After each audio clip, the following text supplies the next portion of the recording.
Good morning friends.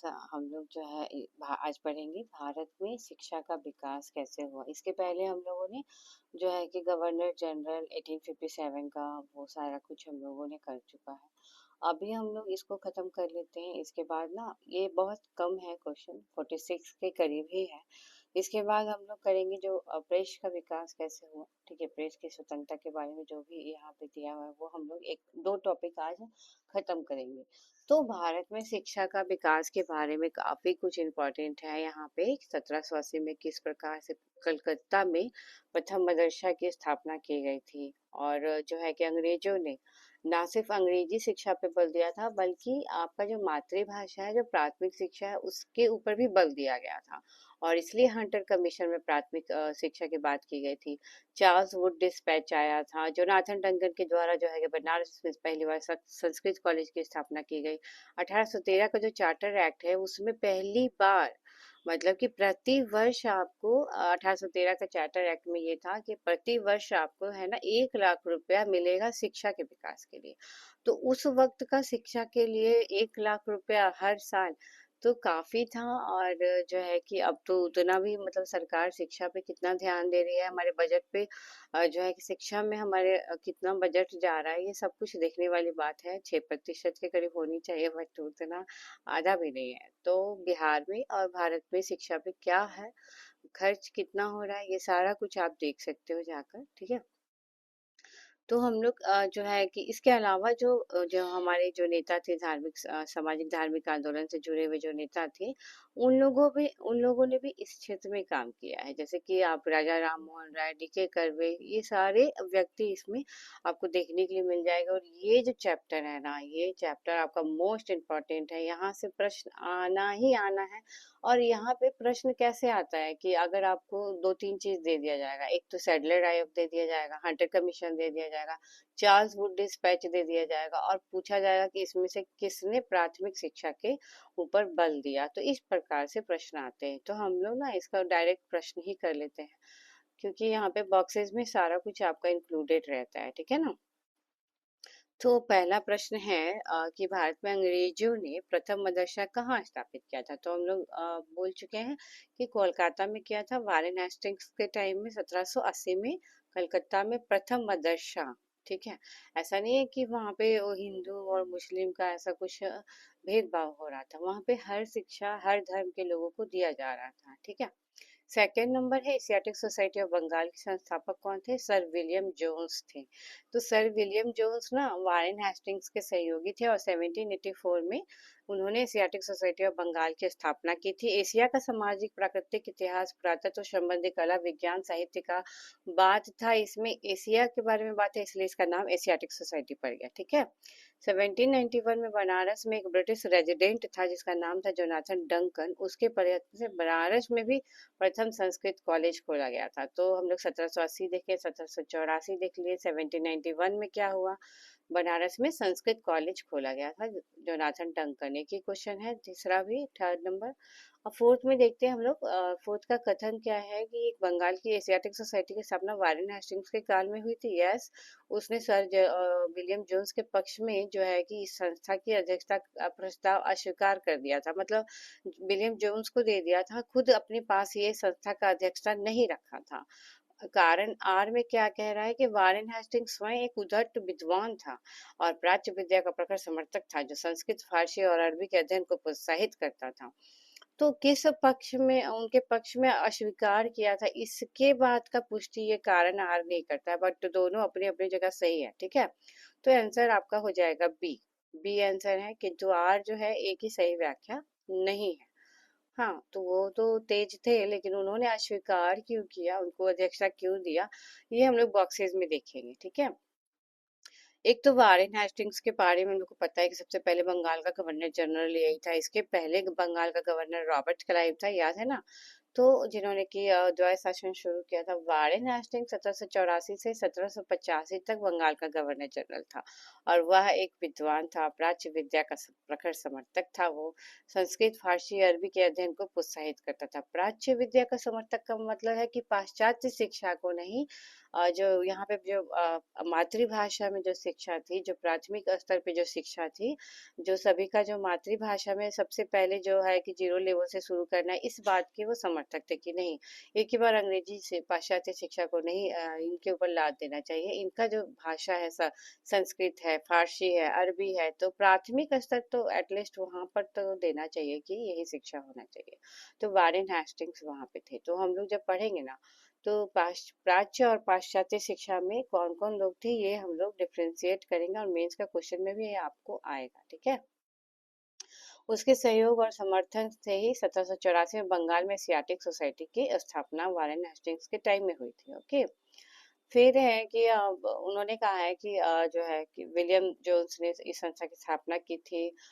दूसरा भी सही है कि जो है कि स्थानीय भाषाई शैक्षिक परंपराओं का समर्थन करते थे। प्राच्य विद्या यानी कि आपका स्थानीय भाषा जो है, ठीक है, प्राच्य की विद्या यानी कि स्थानीय भाषा जो है, जो जहाँ के हैं, जैसे फारसी है, अरबी है, संस्कृत है, तो वो उनको समर्थन करते थे। और कलकत्ता में मदरसा की स्थापना इसी के उपलक्ष्य में हुई थी। जब प्राच्य विद्या के समर्थक नहीं रहते तो यहाँ पे मदरसा कैसे होता। फिर 1780 में वारेन हेस्टिंग्स के प्रयासों से कलकत्ता में एक मदरसा की स्थापना हुई। यहाँ पे अरबी है, फारसी है, मुस्लिम कानून है, ये सभी है। चार्ल्स विल्किंस जो है वो भगवत गीता का अंग्रेजी में अनुवाद किया था। ये चार्ल्स विल्किंस से करवाया था किसने, इसने प्रोत्साहन दिया था वारेन हेस्टिंग्स ने। और खुद वारेन हेस्टिंग्स ने अंग्रेजी में अनुवादित जो भगवत गीता है उसकी प्रस्तावना स्वयं वारेन हेस्टिंग्स ने लिखी है।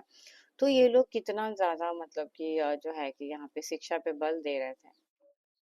तो ऐसा नहीं है कि सिर्फ नेगेटिव ही सोचना इनके बारे में, तो कुछ पॉजिटिव भी है अंग्रेजों के द्वारा। जो रेलवे का संचार का विकास हुआ है, शिक्षा के बारे में विकास हुआ है, सारा कुछ। हाँ, तो ये चीज है। फिर भगवत गीता का जो है प्रस्तावना लिखा। और वारेन हेस्टिंग्स के द्वारा संस्था की अध्यक्षता ठुकराने का ऐसा कोई समर्थक होना नहीं था कि हम मतलब ठुकरा देते हैं, उनको दे देते हैं, ऐसा कुछ नहीं था। बल्कि उसके पास तो अवकाश की कमी थी और विचार था कि संस्था का नेतृत्व हमें सर विलियम जोन्स को दे देना चाहिए। मेरे पास टाइम कहाँ है, वो गवर्नर जनरल थे, तो पूरे बंगाल को देखना होता था ना। 5 का देखिए, भगवत गीता का अंग्रेजी में अनुवाद करवाए थे चार्ल्स विल्किंस का किए थे, और करवाया था वारेन हेस्टिंग्स, ठीक है, उनके काल में चार्ल्स विल्किंस किए थे। Charles Wilkins. 6 नंबर देखो क्या कह रहा है। पेरिस की रॉयल एशियाटिक सोसाइटी की सदस्यता प्रदान की गई थी राजा राम मोहन राय को। पेरिस का यानी कि फ्रांस का है ये रॉयल एशियाटिक सोसाइटी की सदस्यता, ठीक है। तो ये ना पेरिस में जो एशियाटिक सोसाइटी है उसका नाम था द सोसाइटी एसियाटिक।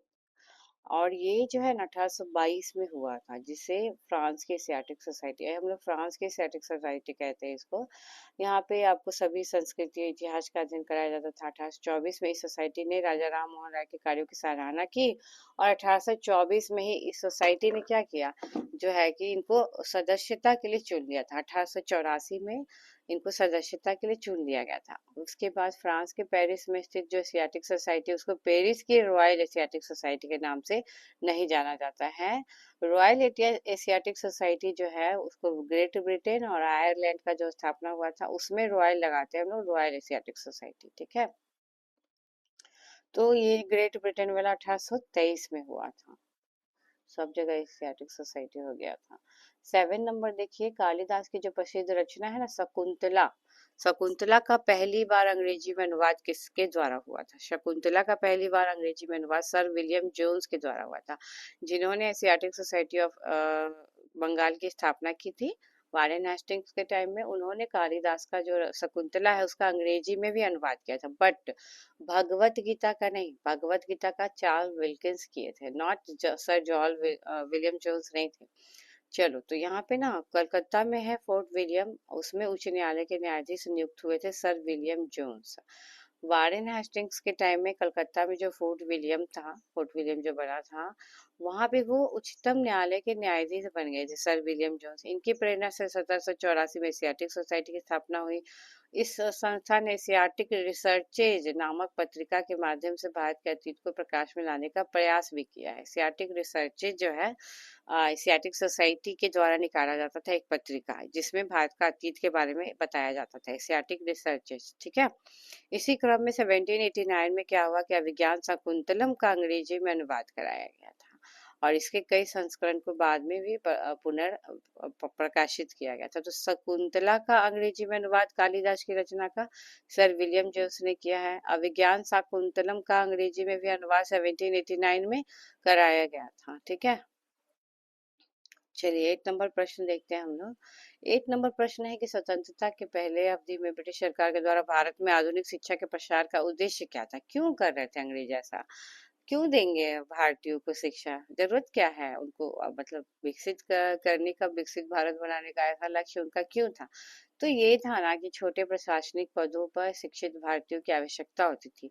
अब अंग्रेज तो अपने कर्मचारी के रूप में उनको रखे हुए थे इंडियन को, तो उनसे काम लेना है तो शिक्षित होंगे तभी ना, हिसाब किताब सारा कुछ वहां पे तो एआई नहीं था, और ना ही जो है कि आपका इतना ऑनलाइन सारा कुछ था। ठीक है ना, तो वहां पे कर्मचारियों से ही काम कराया जाता था, तो उनका पढ़ा लिखा होना जरूरी था, और ये चिंता था उनके लिए कि उनको पढ़ा दिया जाए तभी तो हमारा जो है कि काम आगे बढ़ेगा। 9 नंबर प्रश्न देखिए, सबसे पहली बार भारत में शिक्षा के लिए 1 लाख रुपए दिया गया था किस अधिनियम के तहत?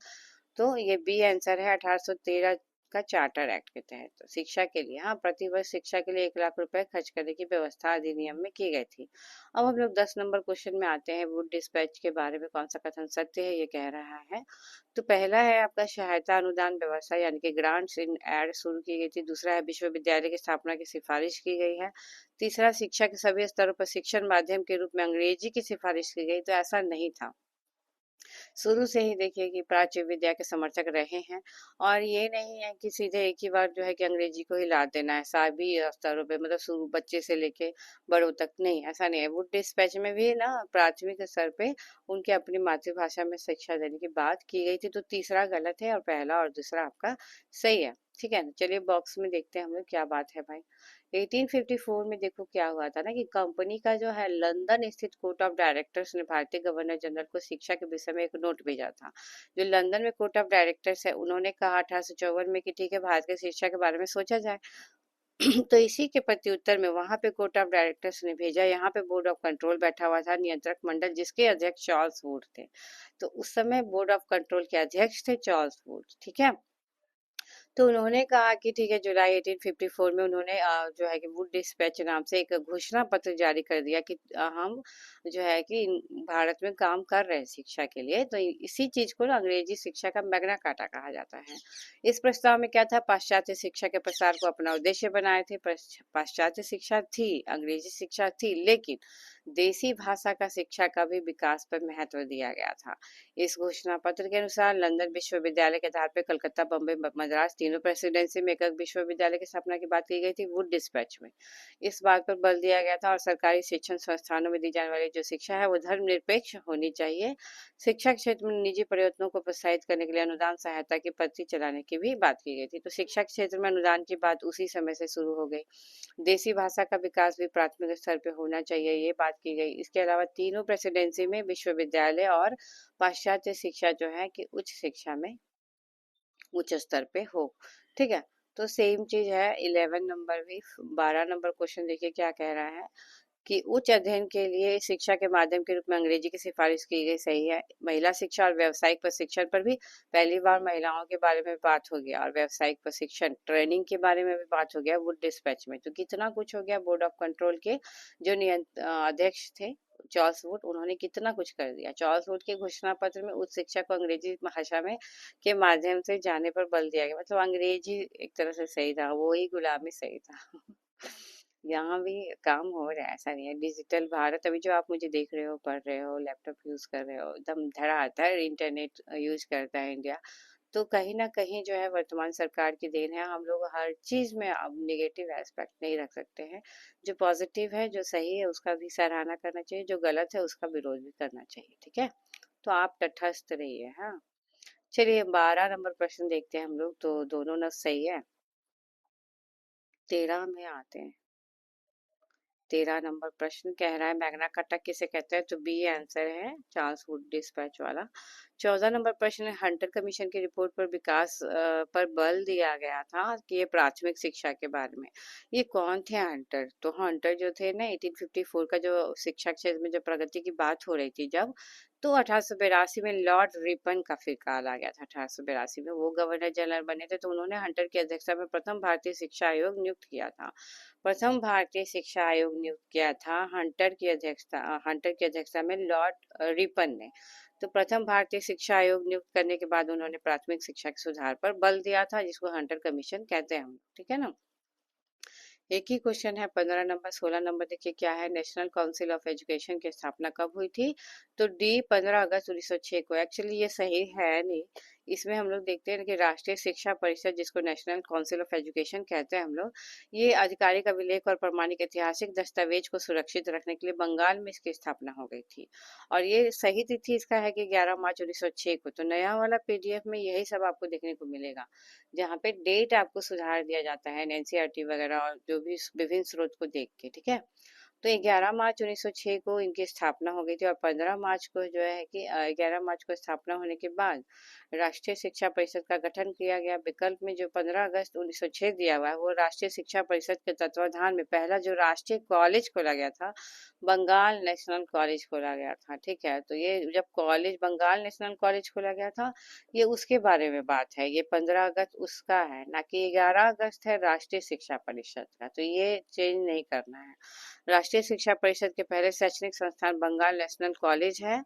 इस परिषद का पहला संस्थान बना था, ये बंगाल में उद्घाटन हुआ था, और ये जो है 15 अगस्त 1906 से काम करना शुरू किया गया था। लेकिन ये भी इम्पोर्टेंट है कि इसमें प्रधानाचार्य यानी कि जो प्रिंसिपल हैं वो अरविंद घोष, और अधीक्षक बना दिया गया था सतीश चंद्र मुखर्जी को। किसमें?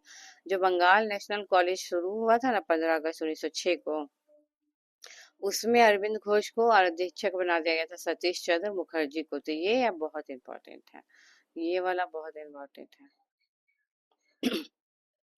ये इम्पोर्टेंट है, आप नोट कर लीजिएगा। अरविंद घोष और अधीक्षक सतीश चंद्र मुखर्जी सैडलर आयोग में आते हैं। ये भी काफी इंटरेस्टिंग है, बहुत अच्छा है।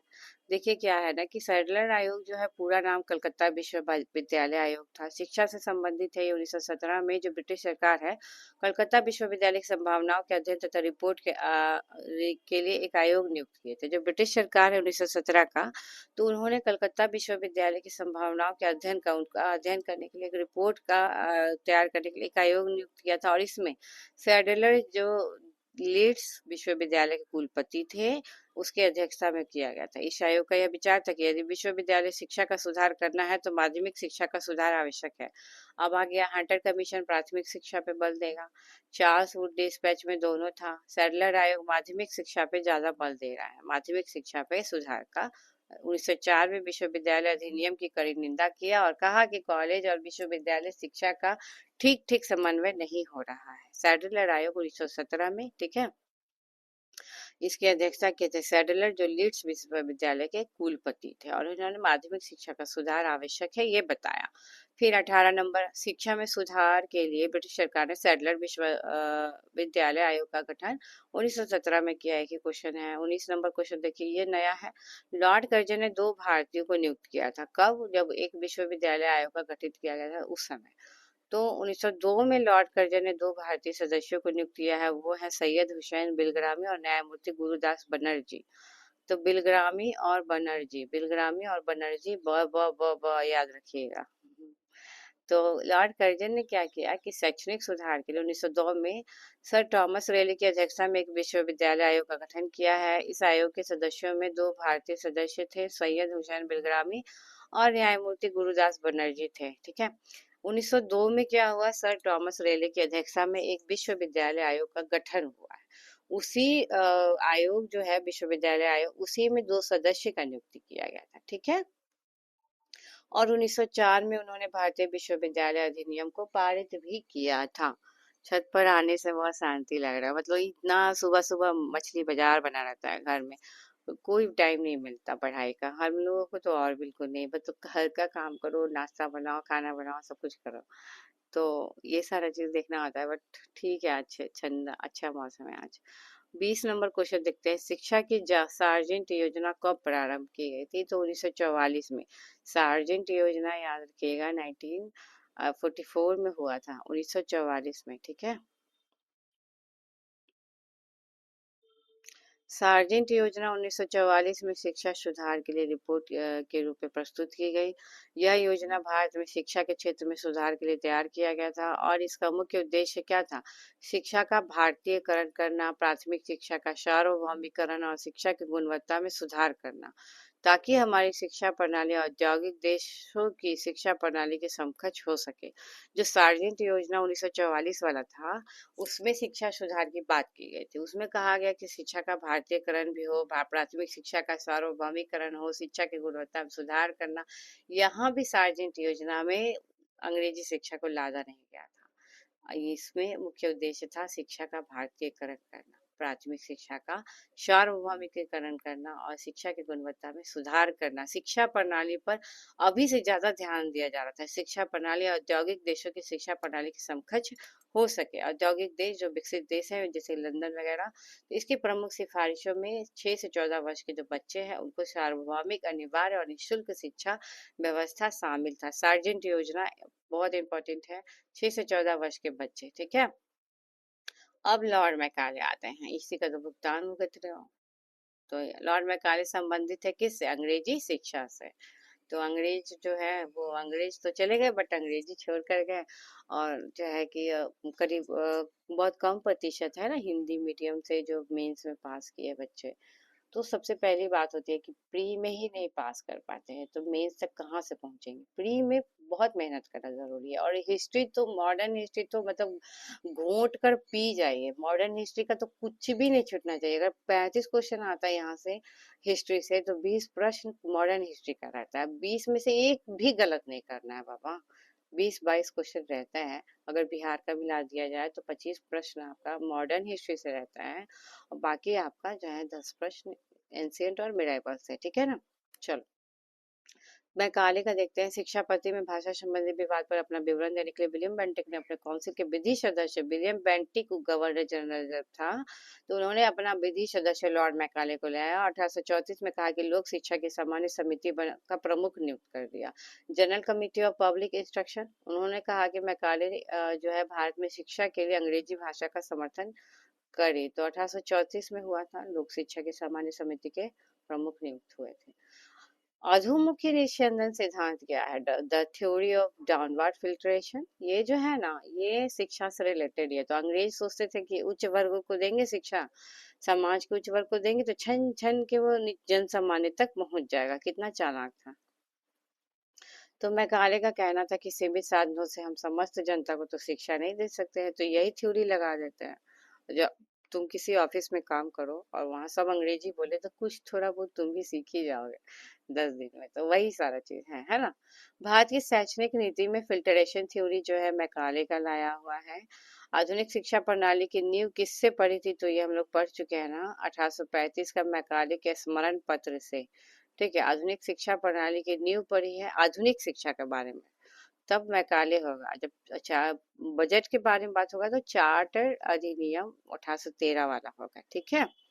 चलो 25 नंबर हम लोग देखते हैं ना।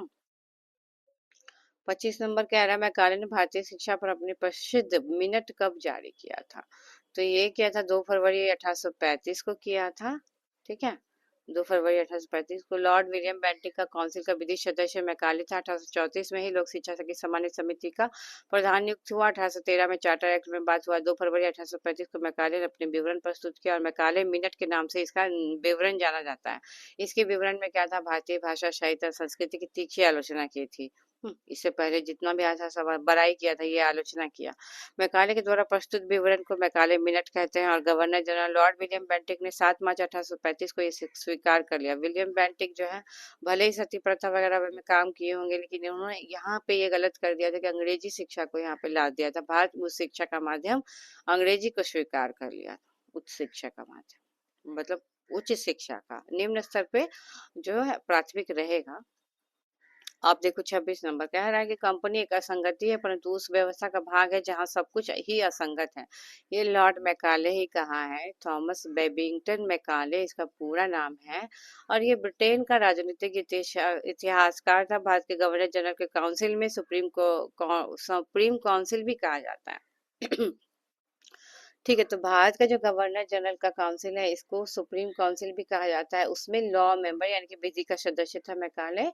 और प्रसिद्ध दंड विधान ग्रंथ है the Indian penal code, IPC, जो हम लोग पढ़ते हैं, पांडुलिपि इसी के निर्देशन में तैयार किया गया था। आईपीसी को तैयार करने वाला यही है, बुक का। अंग्रेजों को भारत में शिक्षा का माध्यम, यूरोपीय साहित्य, दर्शन और विज्ञान को भारतीय शिक्षा का लक्ष्य बनाने के लिए काम किया था। हाँ, ईस्ट इंडिया कंपनी का नीति पर टिप्पणी करते हुए मैकाले ने ऐसा बात कहा था। अब हम लोग देखते हैं ना 27 नंबर प्रश्न, चलो देखते हैं क्या है। सॉरी। भारत में अंग्रेजी शिक्षा का नींव किसने डाला था? तो डी आंसर सभी है, चार्टर एक्ट तो है ही। इसके अलावा general committee of public instruction 1823 है। प्राच्यविद और आंग्लविद विवाद है। ठीक है, तो ये जो है ना अंग्रेजी शिक्षा में प्राच्यविद विवाद और आंग्लविद दोनों का मतभेद भी हुआ था, बट जीत गया अंग्रेजी, क्योंकि अंग्रेजी का काल था। तो चलिए हम लोग इसको देखते हैं। ईस्ट इंडिया कंपनी ने ओरिएंटल शिक्षा के प्रचलित प्रणाली को हतोत्साहित किया, पश्चिमी शिक्षा और अंग्रेजी भाषा को बढ़ावा दे दिया। लास्टली वही हुआ। 1813 का चार्टर अधिनियम में तो पता ही है, खर्च किया गया 1 लाख रुपए प्रति वर्ष। 1823 का जो general committee of public instruction का गठन किया गया है, उसमें जिम्मेदारी दिया गया है शिक्षा का के लिए 1 लाख रुपए देने की थी। ये जो कमेटी का गठन हुआ, इसकी जिम्मेदारी थी कि आप दोगे, तो ठीक है, इनके माध्यम से। और ये general committee of public instruction जो है, ये 10 यूरोपीय सदस्य इसमें शामिल थे। ठीक है, और ये देंगे। लॉर्ड विलियम बेंटिक ने 1834 में मैकाले को लाया, और ये इन्होंने तो ये पूरा मिनट ही दिया, हम लोग जो पढ़ चुके हैं। इंग्लिश इंग्लिश जो है कि पाश्चात्य शिक्षा को बढ़ावा दिया। भारत में जो आंग्ल शिक्षा के समर्थक थे, उसमें मुनरो है, एलिफिंस्टन है, मैकाले है। और जबकि प्रिंसेप जो है एच टी प्रिंसेप, वो प्राच्य शिक्षा के समर्थक थे। वारेन हेस्टिंग्स भी थे ना, तो ये सारा चीज है। तो अंग्रेजी शिक्षा का कौन था? Munro, Elphinstone. और प्राच्य शिक्षा यानी कि जो है कि मदरसा जैसे खोला उन्होंने, संस्कृत वगैरह को बढ़ावा दे रहे थे, 12वीं फारसी को। तो प्राच्य शिक्षा के समर्थक में है आपके एच टी प्रिंसेप। अंग्रेज भी थे, अंग्रेजी थे जनरली। किसके शासनकाल में भारत में अंग्रेजी शिक्षा का शुरुआत हुआ? तो लॉर्ड विलियम कैवेंडिश बेंटिक, पूरा नाम है इसका, लॉर्ड विलियम बेंटिक। ठीक है, अंग्रेजी शिक्षा। 29 नंबर प्रश्न देखो, प्रथम 3 विश्वविद्यालय की स्थापना किस वर्ष हुई थी? तो 1857 में, ए आंसर है। अंग्रेजी शिक्षा का मैग्ना कार्टा कहे जाने वाले चार्ल्स वुड डिस्पैच 1854 में आया था, और इसी को आधार बना के लंदन विश्वविद्यालय की तर्ज पे भारत में भी 3 विश्वविद्यालय की स्थापना 1857 में कर दी गई थी। 1857 की उधर लड़ाई हो रही थी, और इधर आएगा आपका तीनों प्रेसिडेंसी में शिक्षा का विकास। ठीक है, 30 नंबर क्वेश्चन नया है आपका, ये इंपॉर्टेंट है बहुत ज्यादा। मुंबई में प्रथम महिला विश्वविद्यालय की स्थापना किसके काल में हुई थी? डीके कर्वे के काल में हुई थी। तो ये जो है ना 1916 में पुणे में प्रथम महिला विश्वविद्यालय की स्थापना किए थे। डीके कर्वे जो है पूना में किया था, 16 में। फिर 20 साल के बाद 36 में पूना से मुंबई स्थानांतरित हो गया। 20 साल के बाद पूना से मुंबई चला गया था महिला विश्वविद्यालय पहली बार। ठीक है, तो ये बहुत अच्छा है। और ये महाराष्ट्र के समाज सुधारक, सामाजिक कार्यकर्ता थे डीके कर्वे। विधवाओं के उत्थान के लिए, विधवा विवाह के लिए भी काफी काम किए हैं 1896 में। फिर जो है कि 1896 में यानी कि पहले महिला विश्वविद्यालय स्थापना के पहले उन्होंने पूना में Hindu window home association, curve ने अपनी आत्मकथा कृति लुकिंग बैक में इस संस्था का नाम बालिका आश्रम लिखा है। तो अगर जो पूना में ही इन्होंने हिंदू विडो होम एसोसिएशन, जिसका कि बालिका अनाथ बालिका आश्रम है, वो नाम लिखा। ठीक है, तो उन्होंने स्वयं एक ब्राह्मणी विधवा से शादी किए थे उन्होंने, और 1958 में उनको भारत रत्न भी मिला है। 1958 में उनको भारत रत्न भी मिला है। सोचो कितना इम्पोर्टेंट उस समय काम होता था। अब तो समाज सुधारक नाम कह लो। 31 जो है, दक्कन एजुकेशनल सोसाइटी की स्थापना कौन सा संबंधित है? तो बीजी तिलक। शिक्षा का सस्ती व सुगम बनाने के लिए वीके चिपलूनकर ने लोकमान्य तिलक और एम बी नाम जोशी के साथ मिल गए और पुणे में न्यू इंग्लिश स्कूल की स्थापना की थी। किसने किया था? चिपलूनकर ने। पूना में इंग्लिश स्कूल की स्थापना, न्यू इंग्लिश स्कूल की स्थापना पूना में चिपलूनकर ने किया है। और किसको मिला लिया? तिलक को, और नाम जोशी को मिला लिया। तिलक लगा के अपना करने के लिए चिपलूनकर चल पड़ा जोश में कि चलो चलो हम पूना में न्यू इंग्लिश स्कूल खोलते हैं। तो तिलक लगा के जो उसमें चल पड़ा। ठीक है, तो ये जो है आगे चल के गोपाल गणेश अगरकर और बाल गंगाधर तिलक दोनों ने 24 अक्टूबर 1884 को, ये सब इम्पोर्टेंट है, अगर आपको नहीं याद है नोट करते जाइए या लूसेंट में होगा टिक लगा लीजिएगा, ठीक है। तो 24 अक्टूबर को 1884 को डेक्कन एजुकेशन सोसाइटी की स्थापना किसके साथ हुई थी? तो बाल गंगाधर तिलक है, ठीक है ना, बाल गंगाधर तिलक और गोपाल गणेश अगरकर है। तो इन्होंने न्यू इंग्लिश स्कूल को उसके प्रबंधन के अधीन कर दिया, डेक्कन एजुकेशन सोसाइटी खोला और न्यू इंग्लिश स्कूल को उसके प्रबंधन के अधीन कर दिया, दोनों एक साथ चलेगा। और इसको खुलवाया था किसने? चिपलूनकर ने खुलवाया था, नाम जोशी के साथ मिलकर, तिलक के साथ। डेक्कन एजुकेशन सोसाइटी से जुड़े प्रमुख नेता कौन थे? चिपलूनकर तो था ही, महादेव मेमजी रानाडे थे, एम बी नाम जोशी थे, आप्टे थे, बी केलकर थे, गोले थे और इनके धराप थे।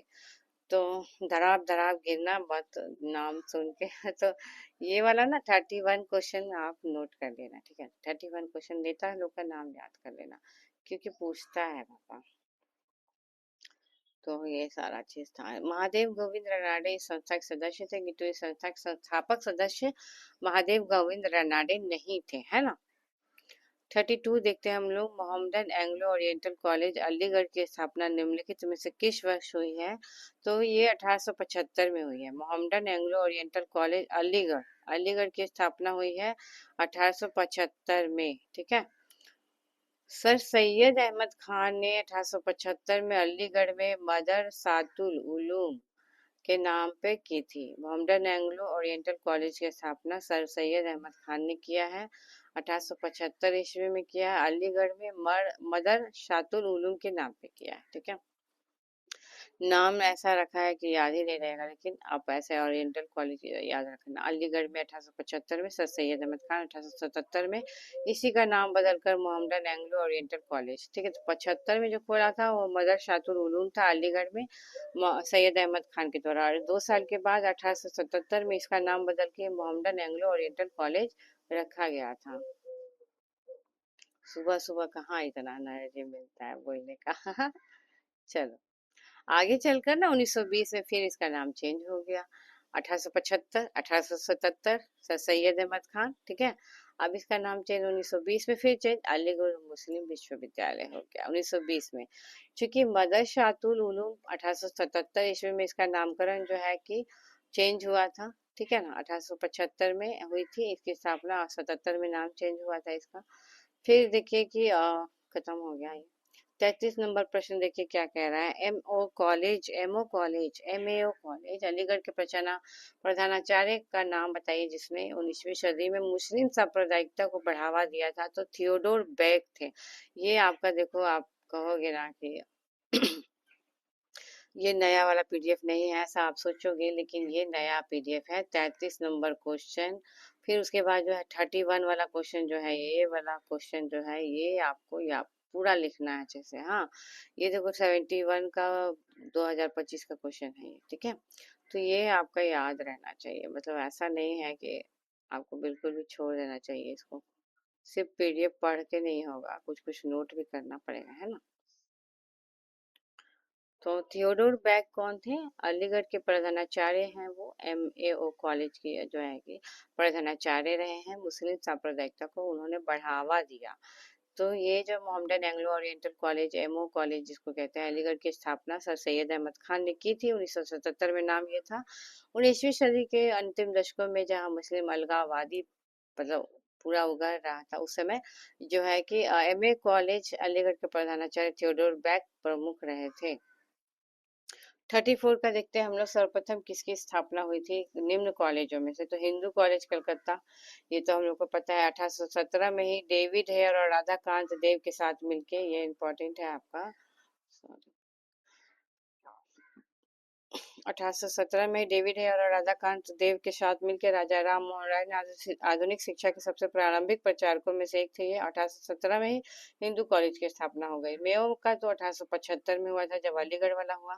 अजमेर में हुआ था मेयो कॉलेज का। मुस्लिम एंग्लो ओरिएंटल कॉलेज की स्थापना भी 1875 में हुई थी। इसमें भी आप देख लीजिएगा मंथ, दोनों 1875 में हुआ है, लेकिन मंथ देख लीजिएगा, फिर आपको मिलाने वाला जब आएगा तो कंफ्यूजन नहीं होगा। और अलीगढ़ में जो है कि हुई थी, और दिल्ली कॉलेज की स्थापना 1825 में हुई थी। तो सबसे पहले है आपका डेविड हेयर और राधाकांत देव का है आपका हिंदू कॉलेज कलकत्ता वाला, फिर है दिल्ली कॉलेज 1825 में, फिर 75 वाला है। इसका मंथ मुझे भी अभी याद नहीं है, ठीक है ना, हम लोग आप इसको कमेंट बॉक्स में डालेंगे, ठीक। 35 नंबर देखो, डेविड हेयर के द्वारा प्रसिद्ध हिंदू कॉलेज की स्थापना कोलकाता में हुई थी, हम लोग पढ़ चुके हैं इसको। 36 नंबर प्रश्न, डेविड हेयर अलेक्जेंडर डफ के द्वारा कलकत्ता में हिंदू कॉलेज की स्थापना राजा राम मोहन राय के टाइम में हुई थी। तो ये 1815 में राजा राम मोहन राय के घर में बैठक हुआ डेविड हेयर का, और एक कॉलेज और शैक्षणिक संस्था स्थापित करने का सुझाव दिया गया था। इसी के सुझाव के आधार पर 1817 में हिंदू कॉलेज की स्थापना कलकत्ता में हुई। राजा राम मोहन राय, डेविड हेयर, राधाकांत देव जो है, ये तीनों हिंदू कॉलेज के संस्थापक है, जो कलकत्ता में हुआ, ठीक है। अलेक्जेंडर डफ जो है वो हिंदू कॉलेज की स्थापना से जुड़ा हुआ नहीं था, तो ये नहीं होगा, क्योंकि उनका भारत आगमन ही 1830 में हुआ है, 1817 में ही हो गया था, इसलिए उनका जो है कि इसमें कोई प्रयोग नहीं होता है। तो यहाँ पे देखो ना, यूपीएससी भी गलत दे दिया है, नहीं ये क्वेश्चन देखो आप। क्वेश्चन देखो, डेविड हेयर और अलेक्जेंडर डफ दोनों का दे दिया है, लेकिन यहाँ पे घटना चक्र में सुधार किया है। अलेक्जेंडर डफ तो हिंदू कॉलेज की स्थापना कैसे करेगा, वो जब कलकत्ता 1830 में आया था, 1817 में ही हो गया था, तो संघ लोक सेवा आयोग भी गलत करता है कुछ कुछ। चलिए 37 नंबर देखते हैं, अलीगढ़ आंदोलन का शुरुआती लक्ष्य क्या था।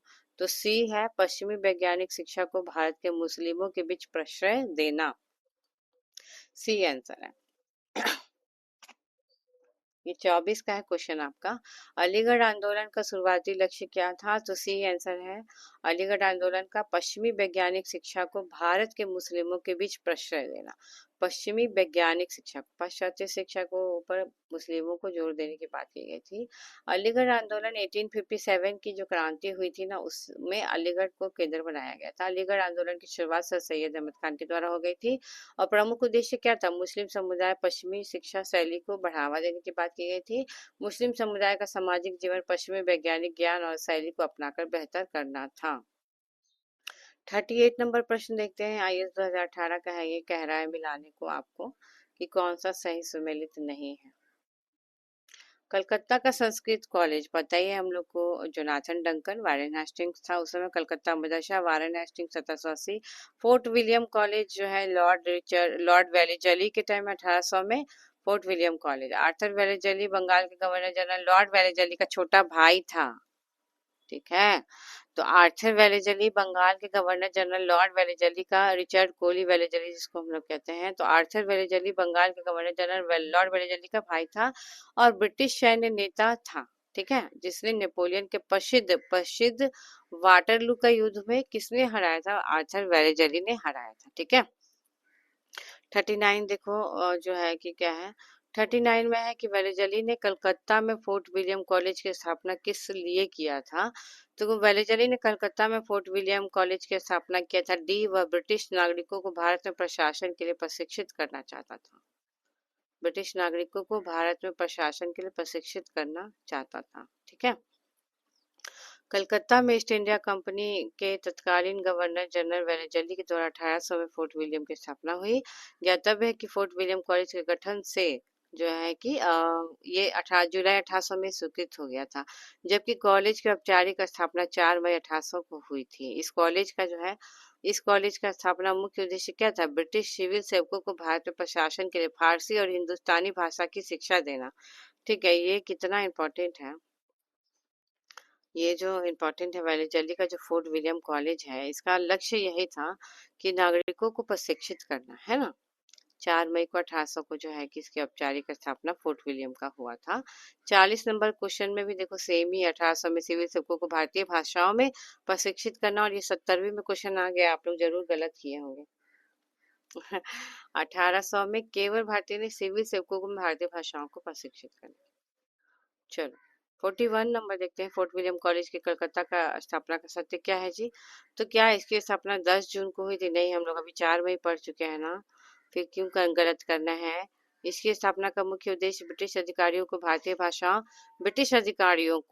भाषा की शिक्षा देना, यस, ठीक है। तो केवल 2, हाँ चलो 42, किसने भारतीय विश्वविद्यालय में धार्मिक शिक्षा के प्रबल रूप की वकालत की थी? तो डी मदन मोहन मालवीय है, जो भारतीय विश्वविद्यालय में धार्मिक शिक्षा के बल पे बात किए थे कि हमको करना है धार्मिक शिक्षा, तो वो वकालत किए थे। हिंदू विश्वविद्यालय की परिकल्पना करते हुए उन्होंने शिक्षा के साथ धर्म, नीति और चरित्र निर्माण को जोड़ने पर बल दिया। वर्ष 1915 के बनारस हिंदू विश्वविद्यालय के विधेयक और बहस में मालवीय जी ने विश्वविद्यालय में धार्मिक शिक्षण के प्रावधान का समर्थन किया है, जिसे उन्होंने नैतिक अनुशासन का आधार माना। बहुत थक जाते हैं, अब खत्म होने वाला है। तो हिंदू विश्वविद्यालय की परिकल्पना करते हुए उन्होंने शिक्षा के क्षेत्र में, जो मदन मोहन मालवीय थे, उन्होंने धार्मिक शिक्षा के ऊपर बल दिया और कहा कि 1915 में बनारस हिंदू विश्वविद्यालय विधेयक में बहस में मालवीय जी ने विश्वविद्यालय में धार्मिक शिक्षण के प्रावधान का समर्थन किया था। ठीक है। 43 में देखते हैं बनारस का सेंट्रल हिंदू कॉलेज, जो बाद में बनारस में हिंदू विश्वविद्यालय के रूप में विकसित हुआ है, वो एनी बेसेंट उसकी स्थापना किया है। तो बनारस में जो सेंट्रल हिंदू कॉलेज है, सेंट्रल हिंदू स्कूल है, तो बाद में इसको बनारस हिंदू विश्वविद्यालय भी कहा गया। तो इसका स्थापना एनी बेसेंट के द्वारा 7 जुलाई 1898 को हुआ है।